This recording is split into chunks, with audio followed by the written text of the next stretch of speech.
అరే బాబు! నేను కళ్యాణ్‌కి అపోజిట్ కాదని జెప్తే ప్రతిసారి అలాగే కళ్యాణ్ విషయంలో నేను తనుజని ప్లస్ చేస్తే, అందులో ఏదైనా కళ్యాణ్‌కి సంబంధించిన పాయింట్ ఉంటే మళ్ళీ జస్టిఫికేషన్‌కొచ్చేస్తారు.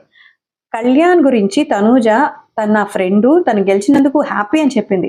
ఎక్కడైనా తను గెలిచినందుకు బ్యాడ్‌గా ఫీల్ అయ్యాననో, నేను గెలవాల్సిందని కానో ఎక్కడైనా చెప్పిందా? లేదు. మొత్తం క్రెడిట్ అంతా నాదే అని ఎక్కడైనా చెప్పుకుందా? లేదు గదా!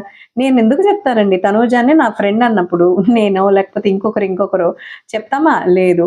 అండ్ ఏదో మీరు కామెంట్లు చేస్తారనో భయంతో చెప్పట్లా. తనూజ, కళ్యాణ్ బాండింగ్ నచ్చే కళ్యాణ్ మీద అభిమానం పెరిగింది. అండ్ తనూజ మీద స్పెషల్‌గా. ఆహ్, ఇప్పుడు వాళ్ళిద్దరూ మంచి పనులు చేస్తున్నారు. లైక్ కళ్యాణ్ చెప్పిన మాట నిలబెట్టుకున్నాడు. ఒక ముగ్గురిని అడాప్ట్ చేసుకొని వాళ్ళ స్టడీస్‌కి సంబంధించి, వాళ్ళ ఫ్యూచర్‌కి సంబంధించి అన్ని ఖర్చులు చూసుకుంటానన్నారు. దాని ప్రకారం ఆర్ఫనేజ్‌కెళ్ళి తను పని చేశారు. అండ్ తనూజ కూడా వెళ్ళి సేమ్ అలాగే ఆర్ఫనేజ్‌లో పిల్లలతో పాటు టైమ్ స్పెండ్ చేయడం బోత్ ఆర్ సేమ్ అని అనిపించింది మరోసారి.